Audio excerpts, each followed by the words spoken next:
If I charge your neighbor $100 every time they sell you something, who actually ends up paying? Sounds like an easy question, except economists, politicians, businesses, and consumers have been arguing about it for decades. Today, we're grabbing our shovels because we're asking, are tariffs helping America, or are they just making everything more expensive? So let's dig into it. So before we can decide whether tariffs are helping America or hurting America, we need to answer one simple question. What exactly is a tariff? Now, if your eyes just glazed over because this sounds like something you slept through in economic class, don't worry, mine probably would have glazed over too. Actually, my economics class was right before lunch, so honestly, the only thing I was remembering or remember thinking was, is it pizza day? And and right behind that was, what's the chances this is ever going to be on an actual test anywhere? Well, it turns out it was. They just waited until I was an adult buying groceries. Well played, Mr. Ernest. Well played, my friend. So let's make sure nobody has to have an economics degree to understand what we're talking about. Let's keep this simple. Imagine there's a company in another country that makes coffee makers. They can make them for less money than a company here in the United States. A store in America decides to buy those coffee makers so they can sell them here. When the shipment arrives at the border, the US government says, before these coffee makers can come into this country, there's an extra fee that has to be paid. That's a tariff. See, one scary word, really simple idea. Now, here's where things get interesting, or start getting interesting. A lot of people think foreign companies just write a check to the United States. But that's usually not what happens. The company bringing those coffee makers into America is generally the one that pays the tariff when they arrive. Well, I think we're having a pizza moment. Let's slow down. The company pays the tariff first. Okay. Then they have a decision to make. Do they make less money? Do they charge the store more? Does the store charge us more? Or does everybody share part of the cost? And that's exactly where the argument begins. Some people say tariffs protect American workers and businesses. Others say they make everyday things more expensive. Both groups are looking at the exact same tariff. They're just looking at different parts of the story. And that's why we're here. Not to decide who's right before we understand what's happening, but to dig through the dirt until we can all see what's underneath. So grab your shovels. Let's keep digging. Now that we know what a tariff is, let's look at why some people think they're a good idea. And honestly, their reasons kind of make sense. Let's say you own a small factory here in America. You make, let's say, coffee makers again. You hire local workers, you pay American wages, you pay taxes, you follow American safety rules and guidelines, and you probably got at least one coffee maker in the break room that's been broken since 2017 because it's kind of become family and nobody really has the heart to throw it away. Anyways, then another company thousands of miles away starts selling almost the exact same coffee maker for a lot less money. Now people stop buying yours, sales begin to drop, maybe you have to cut back, maybe you have to lay people off, or maybe you have to close the factory altogether. Supporters of tariffs look at that and say, hold on, maybe we should level the playing field. If products made in other countries are made cheaper, adding tariffs might make American made products more competitive. And if people start buying more American products, American factories may hire more workers. Some workers might even, some factories might even open again. That doesn't just help the economy, it helps the families working there. It helps the restaurants where they eat lunch at, the stores they shop at, a community where they live. It helps those communities. Supporters say tariffs aren't just about protecting businesses, they're about protecting American jobs and the communities built around those jobs. Now, before anyone starts typing in the comments, no, they don't. Hang on, we're only looking at one side of the hole right now, because every time we dig, there's another layer underneath. And in the next act, we're going to look at why other people see the exact same tariff and come to a completely different conclusion. So let's keep digging. So if tariffs can help American businesses, why do so many people say they just make everything more expensive? Well, this is where things can start sounding complicated. And I think we're having a pizza moment. Let's keep this simple again. Remember those coffee makers from Act 1? The company bringing them into America pays the tariffs. Now they have to a choice to make. They can make less money, they can charge the store more, or the store can charge us more, and sometimes all three of them happen. Let's say you're planning a birthday party. You've got everything figured out, the budget's set, you know exactly what you're going to spend. Then old Bob finally gets a date, and he decides to, he's going to be bringing a +1. Good for you, Bob. Good for you. Now you have 2 birthday cakes instead of 1. No problem. You've planned for it. You head to the bakery, and suddenly the cake costs more, or almost twice as much. Actually, almost everything that you have on your list costs more than you expected. Now you've got some decisions to make. Do you just dig a little deeper into your wallet and just pay the extra? Do you make the cake slices a little smaller so they'll go further? Or do you just hope Bob's +1 breaks up with him before Saturday? I'm kidding, Bob. We're happy you found someone. The point is, when your costs suddenly go up, you don't usually have just one choice. You look at all the options. Businesses do exactly the same thing.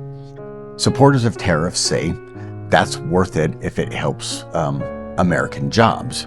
People who oppose tariffs say, but now everything costs more.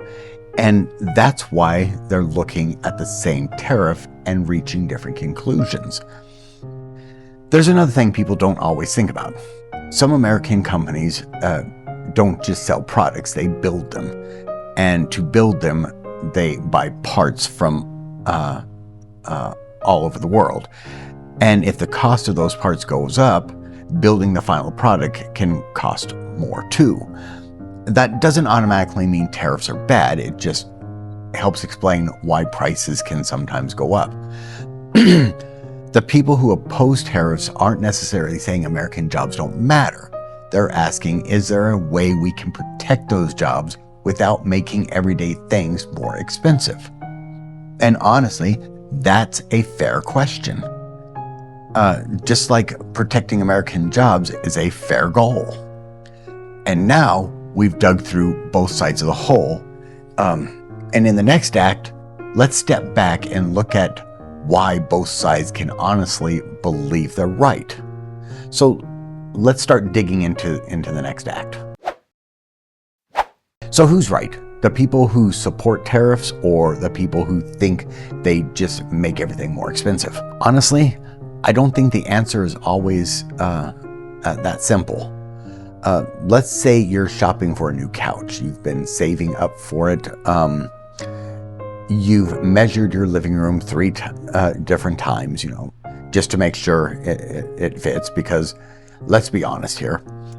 None of us want to be that person trying to squeeze a couch through a doorway that suddenly became 2 inches smaller. You finally find the perfect couch. Then you find out your best friend works for the company that makes it. You sit down on it. It's comfortable. It looks great. You can already picture it sitting in your living room, provided you can get it through that door. But while you're shopping, you find another couch. It looks almost exactly the same. However, it's made in another country and it costs a couple $1,000s less. Now what do? Do you spend the extra money because buying that couch helps support people like your friend? Or do you buy the less expensive one because, let's face it, you've got bills to pay too? See, that's the tricky part. Neither choice automatically makes you a bad person. You're trying to balance 2 good reasons: helping support American jobs and taking care of your own family. And I think that's where a lot of us get stuck, because this isn't just about buying a couch anymore. It's about trying to do the right thing when there isn't always an easy answer. So let's dig a little deeper. I'll be honest with you. This is one of those topics where I don't think there is going to be an easy answer. I'm all for buying local whenever I can. I'm all about buying American whenever I can, because I really do believe it helps our communities. It helps keep people working, and in the long run, I think that's good for all of us. But here's the question I keep coming back to. Where do we draw the line? Where do we draw the line between helping someone else put food on their table and making sure there's still food on ours? Years ago, someone gave me a piece of advice I've never forgotten. They said, make sure there's food on your table before you worry about putting food on someone else's. And you know what? There's a lot of wisdom to that. Because if we can't take care of our own families, it's pretty hard to help someone else's. But then I find myself asking another question. If every one of us only worried about our own table, what happens to everyone else's? See, that's why this isn't an easy conversation. Most people aren't trying to hurt anyone. They're just trying to make the best decision they can with the money they have. And maybe that's why we should be a little slower to judge each other, because we don't always know what someone else's budget looks like or what they're carrying. Some people can afford to spend more. Some people simply just can't. Neither one automatically cares more or less about American workers. Sometimes they're just doing the best they can. That's why I don't think this is just about tariffs. I think it's about something bigger. It's about trying to balance what's good for our community with what's possible for our own families. And maybe that's one of the hardest balancing acts we'll ever have to make. So let's keep digging even further. So after digging through all these, where does that leave us? Well, I don't think tariffs are a magic solution. I don't think they're automatically a bad idea either. They're a tool. Just like any other tool, it depends on what you're trying to build. If your goal is to protect American jobs, a tariff might help. If your goal is to keep prices as low as possible, a tariff might make that harder. That's the trade-off. And I think that's what often gets lost. We spend so much time arguing about whether tariffs are good or bad that we forget to ask, what problem are we trying to solve? Because if two people have different goals, they're probably going to want different solutions. And that doesn't automatically make either one of them wrong. Maybe one person is thinking about the factory worker, maybe another is thinking about the family buying the couch, maybe someone else is thinking about both and wondering how we can protect one without hurting the other. Those are hard questions, and honestly, I don't think they have an easy answer, but maybe it's okay. Because life isn't a multiple choice test where every question has one perfect answer. Sometimes it's about understanding the trade-offs and deciding which ones we're willing to live with. And I think if we spend a little more time trying to understand instead of trying to win, we would probably have a lot better conversations about it. Because the goal isn't to stop digging. The goal is to make sure we're digging in the right place. So, where did all this digging leave us? I don't know if tariffs are the perfect answer, and honestly, I don't think anyone has found a perfect answer yet for tariffs. What I do know is that life has a funny way of giving us choices, where every option comes with a cost. Sometimes we can clearly see that cost, sometimes we can't. Maybe that's why these conversations get so heated. Not because people don't care, but because they're caring about different things. One person is worried about keeping their job. Another is worried about paying their bills. Neither one wakes up in the morning hoping the other one loses. They're just trying to make the best decisions they can for the people sitting around their dinner table. Maybe before we assume someone doesn't care, we should ask ourselves, what part of their story am I not seeing? Because sometimes the deeper we dig, the more we realize the world isn't divided into good people and bad people. It's filled with ordinary people trying to make difficult choices. And maybe the biggest thing we've uncovered today, not whether tariffs are right or wrong, but that understanding someone doesn't always mean agreeing with them. Sometimes it just means taking the time to see why they believe what they believe. It's not, I'm not here to tell you what to think. I'm not here to lecture you. Heck, I'm just a guy with a mental shovel trying to dig a little deeper into life. We've got a lot more digging to do, so let's keep digging.